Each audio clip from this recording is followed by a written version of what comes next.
In 2025, Chicago, Illinois, Jamia Taylor was preparing to celebrate her 29th birthday, which originally fell on Thursday, February 6th. As a single mother of 6 children, ranging in age from 11 months to 12 years, and juggling 2 jobs, Jamia decided to delay her birthday celebration to the weekend. She chose to celebrate on Saturday, February 8th. Around 10 p.m. that evening, Jamia left her home accompanied by her friends. They used a rideshare service to get to a restaurant where they met up with 3 other friends for a late-night dinner. Jamia was in a cheerful and joyful mood, laughing, chatting, and raising glasses with her friends in celebration. Around midnight, the group made their way to a well-known nightclub located in the South Shore area near 79th Street. Inside the club, Jamia and her group initially settled at a corner table, but spent most of their night on the dance floor. She was full of life and energy, and several people who knew her stopped by to offer birthday wishes. As the night wore on, around 4:30 a.m., Jamia began checking her phone often. Throughout the night, she had received several disturbing messages that she had previously brushed off. Then, at around 4:45 a.m., she was seen in what appeared to be a serious conversation with an unidentified individual near the bar area. By 5:18 a.m. on Sunday, February 9th, Jamia was captured on surveillance, walking away from the nightclub, turning right onto 79th Street. Just 5 minutes later, at 5:23 a.m., emergency responders received a call about gunfire and an unconscious woman lying on the sidewalk approximately half a block from the club. The woman was later identified as Jamia Taylor, and she had been shot on her chest. Paramedics arrived quickly and transported her to the hospital, but sadly, she was pronounced dead. Her death was determined to be a homicide, and a police investigation was launched to find those responsible. Will justice be served for Jamia? This is the story of Jamia Taylor.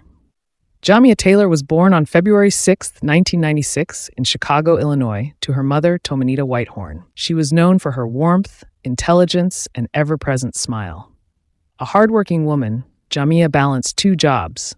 During the day, she worked in retail, handling customer service demands, and at night, she took on a second role as a security guard. Jamia's work ethic was rooted in her deep love for her children. As a single mother to 6 kids, aged from just under a year to 12, she was committed to ensuring they had everything they needed. She approached parenting with incredible resilience, tailoring her care to the unique needs of each child. She managed a demanding routine that included mentoring her older kids about responsibility while tending to the needs of her infants, including diaper changes and late-night feedings. Despite the fatigue that came with her daily grind, Jamia maintained a positive attitude. She consistently placed her children's needs above her own and rarely took time for herself. Even in the face of financial and time constraints, she created a loving and secure environment for her children. She made every birthday special, celebrated even the smallest school accomplishments, and upheld family traditions, often at the expense of her own rest. Online, Jamia had a confident social media persona and went by the name Mia Da Batty. The boldness she projected online mirrored the inner strength she used to face each day. She often shared selfies with a self-assured smile, and behind that confidence was a woman fiercely committed to giving her children a stable life. She had even been considering a move to a safer neighborhood that would provide her family with better opportunities. Jamia's birthday was approaching, Thursday, February 6, 2025. But due to her busy schedule and lack of childcare during the week, she decided to postpone the celebration to the weekend. She was excited and shared her anticipation with friends and followers online, posting updates and sharing that she was finally going to celebrate herself. On that Saturday night, Jamia arranged for her mother to watch her children overnight, a rare opportunity that allowed her to fully enjoy the evening. She spent the early part of the night getting ready with 2 close friends at her apartment, enjoying drinks and music. She repeatedly mentioned how much she deserved this night off after all her hard work. At around 10 p.m., Jamia left her home wearing a red dress she had bought specifically for the occasion. The group took a rideshare vehicle to avoid parking issues and ensure everyone's safety. Their first stop was a restaurant where they met with 3 more friends for a late dinner. Jamia appeared in high spirits, laughing and toasting with friends. By midnight, the group headed to a popular nightclub in South Shore, close to 79th Street. The club was known for its vibrant hip-hop nights. Once inside, Jamia and her friends found a corner table but spent most of their time dancing. She was lively and energetic, and several acquaintances stopped by to wish her a happy birthday. As the night wore on, around 4:30 a.m., the crowd began to thin out.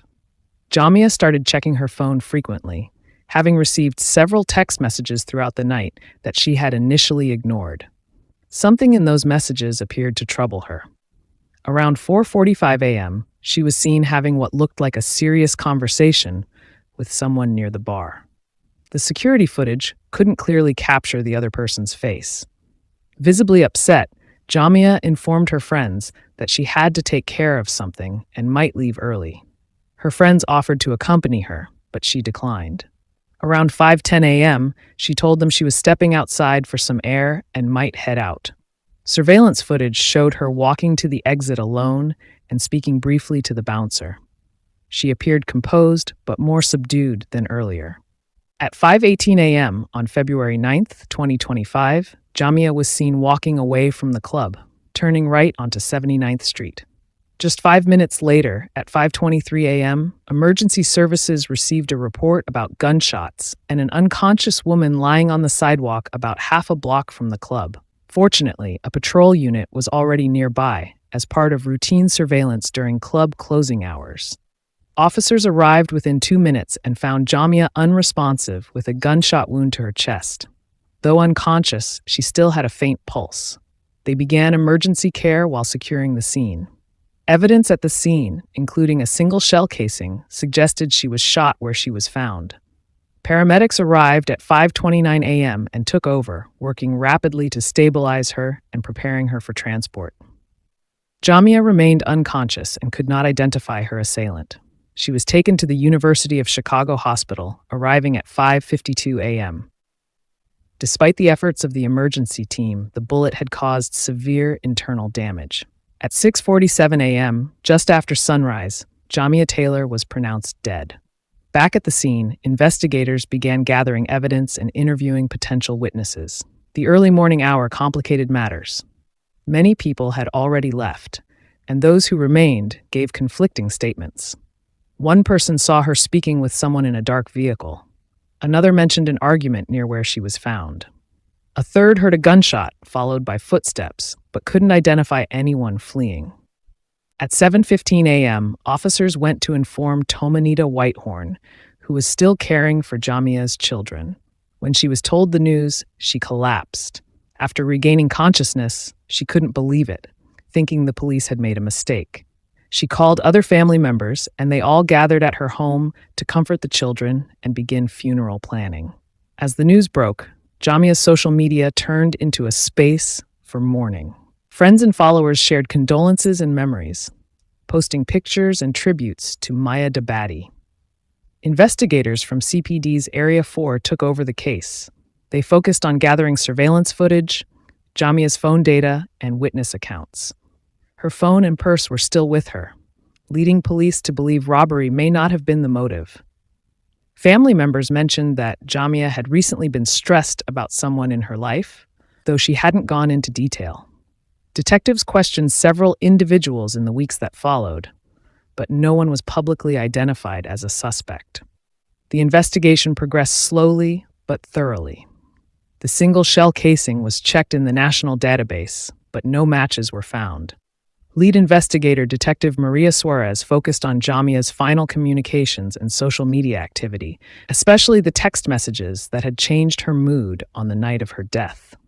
Her mother confirmed in her statement that Jamia had been worried about someone causing her trouble, but Jamia never elaborated. This led detectives to scrutinize her relationships more closely. Friends, co-workers, and acquaintances were interviewed, but no arrests were made. In the aftermath, the community showed immense support. Over 200 people attended a candlelight vigil held a week after the shooting. Local businesses raised funds to assist with funeral costs and care for Jamia's children. Her funeral, held at Greater Harvest Baptist Church, became a powerful tribute to her life and a call for peace. Photos of Jamia with her kids lined the church entrance, showing her devotion to her family. The children responded to the loss in various ways, depending on their ages. Older ones had questions and grief, while the younger ones showed their confusion through changes in behavior.